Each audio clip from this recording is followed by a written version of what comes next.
Hello मेरी YouTube family, आप सबको मेरा प्यार भरा नमस्कार। कैसे हो आप सब? उम्मीद करती हूँ सब बहुत अच्छे होंगे, स्वस्थ होंगे, तंदुरुस्त होंगे। तो आज का व्लॉग स्टार्ट करते हैं। आज थी जन्माष्टमी, तो मेरी तरफ से आप सभी को हैप्पी जन्माष्टमी। भगवान बाके बिहारी जी आप सबके घर में खुशियाँ लेकर आएँ। ये जो त्यौहार है आप सबकी ज़िंदगियों में खुशियाँ भरे, आपके परिवार वाले खुश रहें, स्वस्थ रहें।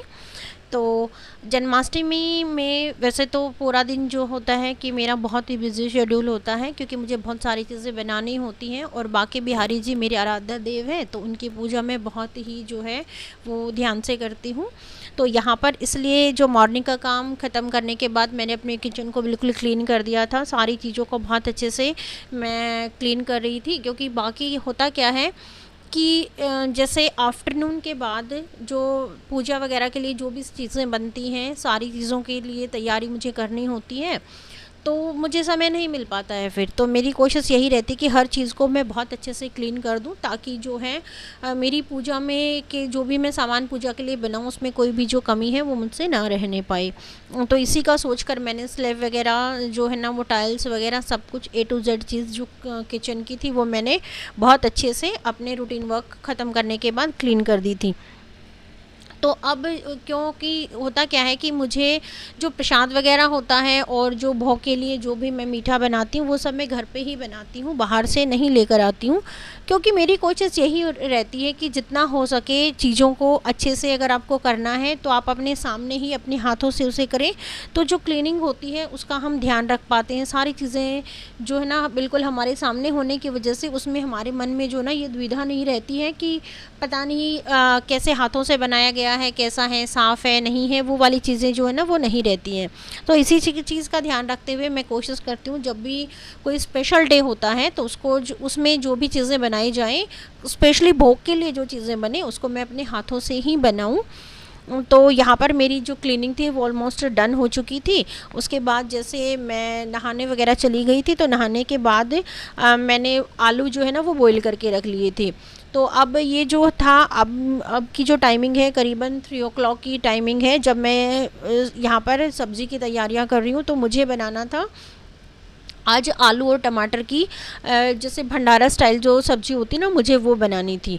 तो आलू मैंने पहले से बॉईल करके रख लिए थे, क्योंकि मुझे जल्दी थी। ऐसा नहीं है कि मैं शाम को नहीं बना सकती, पर शाम को होता क्या है कि मुझे मेरी जो प्लानिंग थी वो थी इस्कॉन टेम्पल जाने की। तो इसीलिए मैंने अपना काम जो है ये था कि जल्दी से मैं अपना काम फिनिश करके जाऊं, ताकि शांति से मैं बैठकर मंदिर में अपना जो टाइम है उसको वहाँ पर बिता सकूं, ताकि मुझे ये ना रहे कि घर का कोई काम पेंडिंग रह गया और मुझे जाके करना है। तो होता क्या है, जब हम भगवान के पास जाते हैं ना तो सारी चीज़ों को भूल कर जाते हैं। तो मैं भी कुछ ऐसा ही सोचती हूँ कि जो भी लाइफ की जो भी टेंशन है, कुछ पल के लिए हम उनको जो है, देखो हम चीज़ों को भूल तो नहीं सकते हैं, लेकिन कुछ पल के लिए हम उनको छोड़कर अपने मन को सिर्फ भगवान में लीन कर सकते हैं। तो ऐसा ही कुछ मैं सोचती हूँ। अगर आप भी ऐसा सोचते हैं तो वीडियो को लाइक करना नहीं भूलेंगे। तो चलो चलते हैं। यहाँ पर मैंने जो है ना अपना ऑयल वगैरह गरम कर लिया था, और लहसुन प्याज मुझे डालना नहीं था क्योंकि जन्माष्टमी थी। तो मैंने इसमें बिल्कुल सिंपल सी सब बनानी थी और टेस्टी भी बनानी थी। तो मैंने इसके अंदर जो है वो ऑयल गरम करने के बाद ज़ीरा वगैरह डाल दिया था, और जो है उसको पकने के बाद अपने जो टमाटो थे, यही था कि जो मेरे टमाटर थे वो मैंने जैसे वेजिटेबल में 1 या 2 डालती हूँ, तो यहाँ पर मैंने करीबन 3 डाल दिए थे, क्योंकि मुझे थोड़ी सी खट्टे वाला टेस्ट चाहिए था। तो इसके बाद मैंने बेसिक सी जो है ना यहाँ पर अपनी कलर चाहिए था, तो कलर के लिए मैंने जो है वो कश्मीरी लाल मिर्च यूज़ की थी, और हल्दी और नमक, साथ में आमचूर पाउडर मैंने इसमें यूज़ कर दिया था। और उनको अच्छे से पकने के बाद यहाँ पर जो आलू मैंने बॉईल करके रखे हुए थे मैश करके, वो मैंने इसके अंदर डाल दिए हैं। इसको अच्छे से मिला लेंगे, और जितनी आपको वो जितनी गाढ़ी चाहिए, जितना भी चाहिए आपको, उसके अकॉर्डिंग आप यूज़ कर सकते हो पानी। यहाँ पर आपको सीधे ही पानी नहीं डालना है, ध्यान रखना है। ये अच्छे से जैसे मैश हो गई है तो हम थोड़ा थोड़ा करके इसके अंदर, मैंने हल्का गुनगुना जो पानी था वो इसके अंदर डाल दिया, जितनी मुझे ज़रूरत होगी। देखिए यहाँ पर जो है मुझे लग रहा था कि कुछ पानी कम है, तो मैंने क्या किया, इसके अंदर थोड़ा सा पानी और ऐड कर दिया है। आप भी जिसको जैसे ही चाहिए, क्योंकि किसी के घर में क्या होता है ना, थोड़ी सी गाढ़ी वाली जो होती है तरी वो वाली यूज़ करते हैं, किसी के घर में बिल्कुल पतले वाली यूज़ करते हैं। तो मेरे घर में मतलब कोशिश यही रहती है कि थोड़ी सी पतले वाली ही यूज़ करते हैं, ज़्यादा गाढ़ी नहीं खाते हैं। तो यहाँ पर लास्ट में मैंने जो है ना आधी स्पून के करीब गरम मसाला इसके अंदर ऐड कर दिया है, और ऑलमोस्ट जो चीज़ें मुझे डालनी थी वो सारी कंप्लीट हो गई हैं। और अब लास्ट में जो अच्छा जो टेस्ट चाहिए था मुझे, उसके लिए मैंने जो है ना थोड़ी सी कसूरी मेथी इसके अंदर ऐड कर दी थी। तो अब मेरी सीटियाँ लगने के लिए मैंने दूसरी रख दिया था, और सब्ज़ी मेरी बहुत अच्छी बनी थी, जो कि बाद में मैं आपके साथ शेयर करूँगी। अब यहाँ पर मुझे बनाना था प्रसाद, तो उसके लिए मैंने क्या कर लिया है कि आधी कटोरी के करीब साबुत जो धनिया है वो ले लिया है, साथ में कुछ जो है नारियल जिनको मैंने काट लिया है, और साथ में ले लिए थे इसके साथ कुछ बादाम। तो उनको मैंने क्या कर लिया था, हल्का सा ग्राइंड कर लिया था मिक्सी जार में। तो यहाँ पर मैंने 2 स्पून के करीब जो है ना अब इसमें घी मैं डाल दिया है कढ़ाई में। और ये जो मेरी कढ़ाई आप देख पा रहे हो, ये बिल्कुल नई वाली कढ़ाई है, जिसको मैं नॉर्मली अगर आपके साथ शेयर करूं तो नॉर्मली खाना बनाने में मैं इसको यूज़ नहीं करती हूं। इसको करीबन मैंने 1 महीना पहले ही परचेज़ किया था, और इसीलिए बचा कर रखा हुआ था कि जब भी कोई प्रसाद वगैरह बनाना होता है तो मैं बर्तन कोशिश करती हूँ कि ऐसे ही बर्तन यूज़ करूँ जिनको मैं बहुत कम मात्रा में यूज़ करती हूँ। हालांकि ये तो मेरे पास नई थी, लेकिन वैसे भी मेरी कोशिश यही रहती कि ऐसे ही बर्तन यूज़ करूँ जो रूटीन में मैं यूज़ नहीं करती हूँ। तो यहाँ पर अच्छे से मैंने इसको भून लिया है। इसका जो कलर है वो ग्रीन है, वो लाइट की वजह से आपको हो सकता है थोड़ा सा ब्लैक या ब्राउन दिख रहा हो, बट इसका जो कलर है वो जो है ना वो हल्का ग्रीन और हल्का ब्राउन जो कलर होता है ना वो वाला कलर है। यहाँ पर देखिए मैंने जो उसको ग्राइंड किया था नारियल को, अब मैंने उसके अंदर वो ऐड कर दिया। इसको ज़्यादा नहीं करना है, मुश्किल से 2 मिनट करना है, क्योंकि ज़्यादा आप करेंगे तो ये जल जाएगा, और ज़्यादा करने की ज़रूरत भी नहीं होती है। तो यहाँ पर 1 से 1.5 मिनट के करीब मैंने इसको नारियल को जो है इसके अंदर अच्छे से भून लिया है, ताकि कच्चापन ना आए। और इसके अंदर ना ही आपको कोई और घी ऐड करना है, ना ही कुछ और ऐड करना है, ध्यान रखना है। लेकिन हाँ, कुछ घरों में होता क्या है कि इसके लड्डू यूज़ करते हैं, तो जिनको लड्डू चाहिए वो इसमें बाद में घी ऐड कर सकते हैं। तो यहाँ पर करीबन जो है ना 1 से 1.5 मिनट इसको पकाने के बाद अब बारी थी इसके अंदर जो है ना और चीज़ें ऐड करने की। और मुझे इसके अंदर डालना था, देखिए आप जो बादाम थे उनको मैंने जैसे उनको भी हल्का सा ग्राइंड किया था, तो वहाँ वो जो बादाम थे वो भी मैंने इसके अंदर ऐड कर दिए थे, जो कि शायद वो क्लिप मुझसे यहाँ पर नहीं रही है, क्लिप शायद डिलीट हो गई है बीच से। और अब जो है देखिए कुछ बादाम मैंने इसके अंदर और ऐड कर दिए थे, और साथ में ऐड कर दी थी मैंने इसके अंदर कुछ काट के रखी हुई थी वो जो काजू, और कुछ 2-4 किशमिश ऐड कर दिया। लेकिन काजू और किशमिश जो मैंने ऐड की हैं वो मैंने गैस का फ्लेम ऑफ करने के बाद ऐड की हैं। इस चीज़ का आप भी ध्यान रखें, नहीं तो वो जल जाएंगे। अब यहाँ पर जितना मुझे ज़रूरत थी कुटी हुई जो मीठा होती है वो मैंने इसमें ऐड कर दी है, और इसको अच्छे से मिला देंगे बस। क्योंकि ये गर्म है तो सारी चीज़ें साथ ही अपने आप ही इसके अंदर अच्छे से जो है ना वो घुल जाएंगी। आपको दोबारा से जो है ना वो गैस चलाने की ज़रूरत नहीं होगी, और बस हमारा जो प्रसाद है वो बनकर रेडी हो गया है। यहाँ पर आप जो ये वाइट आपको दिख रहे हैं ये काजू है, कहीं आप ये सोचें कि मीठा है, मीठा नहीं है, ये सिर्फ काजू है। और ये देखिए मेरा प्रसाद डन हो गया, इसको मैंने एक बाउल में ट्रांसफ़र कर दिया है।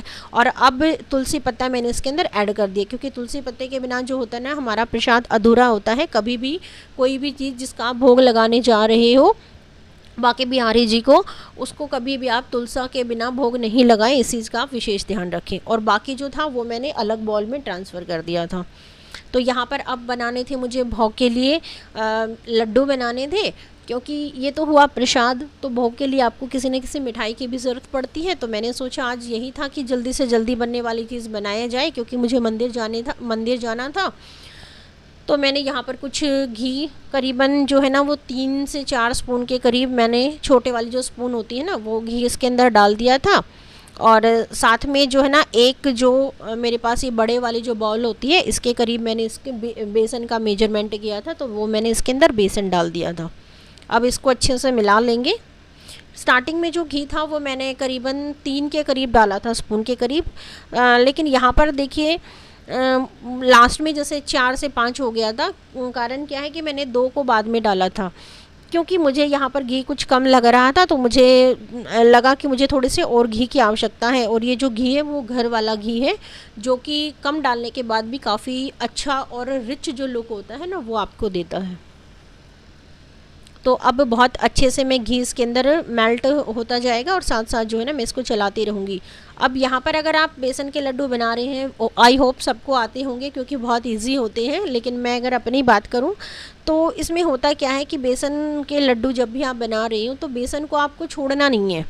ऐसा नहीं है जैसे मैं हमेशा आपको बोलती हूँ कि मैं एक साथ 3 से 4 काम करती हूँ, वो बात ठीक है आपकी, लेकिन यहाँ पर जो लड्डू अगर मैं बना रही हूँ उसके साथ मैं अगर दूसरा काम करूँगी तो जो मेरा बेसन है वो जल जाएगा और जो टेस्ट है वो स्मेल में चेंज हो जाएगा। तो ऐसा नहीं करना है क्योंकि इसमें बहुत ज़्यादा टाइम लगता नहीं है। तो इसको मैंने बहुत अच्छे से जो है ना घुमा के, आप देख रहे हो कि मेल्ट होने के बाद जो घी था मेरे करीबन 5 छोटी स्पून के करीब मैंने डाला था और वो परफेक्ट था। तो इसको अच्छे से मैंने चला चला के भून लिया है। अब यहाँ पर आपको एक चीज़ याद रखनी है, इसके अंदर आपको कलर डालने की ज़रूरत नहीं होती। अगर आपको ज़्यादा येलो चाहिए तो आप यहाँ पर क्या कर सकते हैं, एक जो चुटकी हल्दी है वो ऐड कर सकते हैं। हल्दी का जो कलर्स होता है वो बहुत अच्छा आता है। तो यहाँ पर आप जो देख रहे हो मैंने जो डाला था वो था इसके अंदर टेस्ट के लिए मैंने इसमें डाल दिया था थोड़ा सा जो है इलायची पाउडर, ताकि जो स्मेल है वो बहुत अच्छी रहे, क्योंकि खुशबू बहुत ज़रूरी होती है, बहुत इंपॉर्टेंस रखती है किसी भी चीज़ को खाने में। क्योंकि अगर उसकी खुशबू बहुत अच्छी होती है तो आपका मन नहीं होता, तब भी आप खाने के लिए इच्छुक होते हो, लेकिन अगर खुशबू अच्छी नहीं है तो चीज़ें चाहे कितनी भी अच्छी बनी हो आप खाना नहीं चाहते। तो यहाँ पर देखिए मोस्ट इम्पॉर्टेंट स्टेप जो होती है, जो हमेशा मैं यूज़ करती हूँ, ऑलमोस्ट जो मेरा बेसन है वो पक चुका है। तो यहाँ पर मैंने बिल्कुल एक जो है ना मतलब बिल्कुल थोड़ी ही क्वांटिटी में मैंने पानी लिया था, नॉर्मल पानी था आरओ का, और जैसे मैंने इसके अंदर डाल दिया है और हल्के से बबल्स आते हैं। उससे होता क्या है कि जो बेसन के जो लड्डू होते हैं ना आपके बिल्कुल कुरकुरे बनते हैं, बहुत अच्छा जो है ना उनके इसका अंदर टेस्ट आता है। अगर आप वो नहीं डालते हो, देखो बिल्कुल लिटिल बिट क्वांटिटी में आपको डालना है, किसी कप या चम्मच से मेजरमेंट नहीं करना है, ध्यान रहे। बिल्कुल कुछ ही बूंदे आपको पानी के इसके अंदर ऐड करनी है। तो यहाँ पर देखिए ऑलमोस्ट मेरा बन गया था और मैंने इसको जो है ना वो फ्लेम से हटा लिया है। अब हटाने के बाद भी ये काफ़ी गर्म रहता है, तो अब मैंने हटाने के बाद इसके अंदर जितना मीठा मुझे ऐड करना था उतना मैं इसके अंदर ऐड कर रही हूँ। तो इसके अंदर क्या होता है ना कि एक बार आप नहीं डालें, थोड़ा थोड़ा करके डालें। जैसे मैंने भी इसको 2 टाइम में डाला था, एक बार में पहले पूरा मैं मिला दूँगी, और अगर मुझे इसमें लगा कि थोड़ा सा कम है तो मैंने थोड़ा सा और कर दिया। आप क्या करें, एक साथ नहीं डालें, क्योंकि एक साथ डालने से क्या होता है, कई बार जो होता है वो मेज़रमेंट अगर बिगड़ जाए तो मीठा जो है ना वो एक्सेस में हो जाता है, बहुत ज़्यादा हो जाता है, जिसकी वजह से जो है ना वो खाने का टेस्ट ख़राब हो जाता है। तो यहाँ पर मैंने इसके अंदर 2 बार ऐड किया था, क्योंकि मुझे लग रहा था कि पहली बार में कुछ कम है। तो अच्छे से जो है ना ये देखिए मेरा मिल चुका है। अब क्या करेंगे, इसको अच्छे से, अब ये थोड़ा सा ठंडा होने के लिए, क्योंकि ये बहुत गर्म था, तो इसमें देखिए मैंने आपको ऑब्ज़र्व कर ही पा रहे हैं कि बहुत अच्छे से मिलाने के बाद मैंने दूसरी बार इसमें ऐड किया है। और मिलाने के बाद क्या करेंगे, इसको 2 से 3 मिनट या हो सके तो 5 मिनट आप इसको नॉर्मल रूम टेम्परेचर पर छोड़ दीजिए। इससे क्या होगा, हल्का सा ये ठंडा हो जाएगा बेसन, क्योंकि बेसन इतना तेज़ गर्म होता है और काफ़ी देर तक गर्म रहता है कि अगर आप गर्म में आपकी फिंगर्स डाल दोगे तो वो जल सकती हैं, आपका हाथ जो है ना वो जल जाएगा। तो यहाँ पर मैंने इस चीज़ का बिल्कुल ध्यान रखा है और मैंने इसको जो है ना वो 4 से 5 मिनट के लिए छोड़ दिया था किचन में ही, ताकि ये थोड़ा सा ठंडा हो जाए। हाँ, इस चीज़ का आपको ध्यान रखना है कि अगर आपको लड्डू बनाने, क्योंकि मैं यहाँ बेसन के लड्डू बना रही थी भोग के लिए, अगर आपको लड्डू बनाने, देखिए अब मैंने टच करके देखा है तो ये काफ़ी गर्म है 5 मिनट बाद भी। तो अगर आपको जो है ना इसके लड्डू बनाने हैं तो आप थोड़ा सा वेट कर सकते हैं, लेकिन अगर आपको लड्डू ना बना के बर्फ़ी बनानी है तो आप गरम के गरम को ही किसी थाली ट्रे में जो है ना वो घी लगा के स्प्रेड कर सकते हैं सेम कंडीशन पे, और उसको फिर आप 1 घंटे के लिए, आधे घंटे के लिए छोड़ सकते हैं। लेकिन लड्डू अगर बनाने तो 5 मिनट इनफ है। और अब ये यहाँ उसमें क्या होता क्या है कि ना ये फिर बाद में अगर आपको लड्डू बनाने तो बहुत ठंडा हो जाएगा, तब भी नहीं बन पाएंगे, और बहुत गर्म रहेगा तो आपके हाथ जल जाएंगे। तो आप इस चीज़ का बिल्कुल ध्यान रखें कि ये हल्का सा गुनगुना रहे, तभी जो है ना आपको इसके लड्डू बनाने। तो ये थोड़ा सा जो है ना अभी मुझे गर्म ही फील हो रहा था, लेकिन जल्दी की वजह से, क्योंकि मैंने आपको बताया था कि मुझे मंदिर जाना है, और 5:30 के करीब मैंने अपना टाइम डिसाइड किया था जाने का। तो मैं 3 बजे के करीब किचन में घुसी थी, तो मेरा ये था कि मैं सारा काम जो है ना वो 5:30 बजे तक कंप्लीट कर दूँ। तो यहाँ पर देखिए हल्का सा मेरे हाथों को गर्म फील हो रहा है, बट जो है ना मैं इनके लड्डू अभी प्रिपेयर कर रही हूँ। और लड्डू के लिए अंदर मोस्ट जो स्टेप होती है, मोस्ट इम्पॉर्टेंट स्टेप होती है, वो ये होती है कि जब आप लड्डू बना रहे हो तो पहले आप जिस भी शेप में बना लो कोई दिक्कत नहीं है, लेकिन जब दूसरे टाइम एक्चुअली में जब उसको गोल करने की बारी आए तो आपको हाथ में हल्का सा लेकर उसको हल्का हल्का हाथ को हिलाना है, लड्डू को नहीं हिलाना है। अगर आप लड्डू को हिलाते हैं तो उसके अंदर क्रैक्स आ जाते हैं, फट जाता है लड्डू। लेकिन आप अगर सिर्फ हाथ को हिलाते हैं तो लड्डू जो है ना वो आपका टूटता नहीं है, फटता नहीं है और हमेशा ऐसे ही प्रॉपर बना रहता है। तो आप लड्डू चाहे किसी भी चीज़ के बनाएं, इस चीज़ का ध्यान रखें। तो देखिए मेरे सारे लड्डू जो है ना वो करीबन एक बॉल से बनकर तैयार हो गए हैं और करीबन ये मेरे 20 से 21 लड्डू के आसपास जो है ना वो बने थे, नॉट श्योर, पर मे बी इट्स 20 या 21 थे। तो अब जो है देखिए सारी चीज़ें कंप्लीट होने के बाद अब बारी थी मक्खन और मिश्री की। तो यहाँ पर जो है मिश्री मेरे पास मैंने अभी ऑब्ज़र्व किया कि वो फिनिश हो चुकी थी। तो मैंने वहाँ पर क्या किया, ये जो मक्खन था मॉर्निंग में जैसे फ्रेश वाला जो निकलता है घर का, उसी के अंदर मैंने क्या किया, कुछ जो चीनी थी वो फ्रेश वाली जो चीनी थी वो मैंने इसके अंदर ऐड कर दी। तो ये मुझे कुछ कम लग रही थी तो मैंने थोड़ी सी चीनी और ऐड कर दी। तो यहाँ पर जो मक्खन और मिश्री वाला जो प्रसाद होता है वो भी मेरा रेडी हो गया था, जो कि मुझे भोग के लिए आवश्यकता थी। तो भोग के लिए 3 चीज़ें मेरी ऑलरेडी यहाँ पर प्रिपेयर हो चुकी थी। अब बाकी था, जैसे यहाँ पर देख लीजिए मेरी जो सब्ज़ी थी वो बनकर रेडी हो गई है और साथ में मैंने चपाती बना दी है। ये मेरे लड्डू थे और मिश्री और मक्खन का प्रसाद, साथ में दूसरा वाला धनी का प्रसाद और साथ में चरणामृत जो होता है ना वो भी, जैसे कुछ गाय का दूध मैंने मंगाकर उसके अंदर तुलसी के पत्ते, मीठा और कुछ गंगा जल वगैरह जो है ना वो ऐड कर दिया था। तो वो भी मेरी सारी चीज़ें कंप्लीट यहाँ पर हो गई हैं। अब मुझे रेडी होना था जाने के लिए, लेकिन हुआ यहाँ पर मेरे साथ एक ट्रेजेडी हो गई थी कि सारा काम जो है जैसे 5:30 का मैंने टाइम रखा था, तो कंप्लीट जो वक्त था मेरा करीबन 5:10 तक कंप्लीट हो गया था। तो मुझे ये था कि मुझे रेडी होना है। तो जैसे ही मैं रेडी होने गई तो हुआ क्या कि बाहर एकदम से मौसम जो है ना वो चेंज हो गया था, ज़ोर से आंधी आ गई थी जैसा कि आप देख पा रहे हो। और आंधी जो है ना वो बहुत तेज वाली थी और इसके जस्ट बाद जो है ना वो बारिश शुरू हो गई और बारिश की वजह से जो मौसम है वो टोटली चेंज हो गया।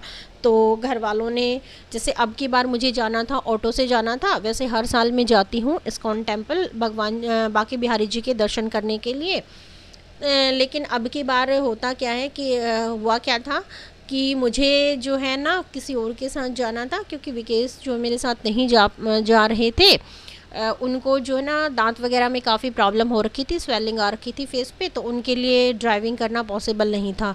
तो मुझे ये था कि मैं ऑटो से ही जाऊंगी, बट मौसम एकदम से जैसे ख़राब हुआ तो घर वालों ने मना कर दिया कि ऑटो से जाना ऐसे मौसम में सेफ़ नहीं है, क्योंकि अगर आप चले भी गए तो आते समय जो है ना ऑटो आपको नहीं मिल पाएगा और आने में बहुत ज़्यादा प्रॉब्लम हो जाएगी। और इस्कॉन टेम्पल मेरे घर से जो है ना वो काफ़ी दूर पड़ता है, ऐसा नहीं है कि बहुत नज़दीक है और मैं इजीली आ जाऊंगी। क्योंकि हम बाहर जाते हैं तो जाते जाते होता क्या है कि आप कितना ही जल्दी की कोशिश कर लो, लेकिन आपको करीबन जो है ना वो 1.5 से 2 घंटे आने जाने में और दर्शन करने में भीड़ की वजह से लग ही जाते हैं, क्योंकि काफ़ी भीड़ जो है ना वहाँ पर होती है। तो इसके बाद मेरा मन काफ़ी ख़राब हो गया था और मैंने वापस से कपड़े चेंज कर दिए और फिर शाम को जो है ना जैसे मूड थोड़ा सा ठीक करके मैंने और शुभम ने जो है ना यह घर पर ही दोबारा से जो है ना वो मूड ठीक करने के बाद भोग वगैरह लगाया था। तो बस इसी के साथ जो है ना मेरा आज का दिन कंप्लीट हुआ। तो आज का व्लॉग यहीं तक। Thank you for watching. मिलते हैं नेक्स्ट व्लॉग में। Bye bye.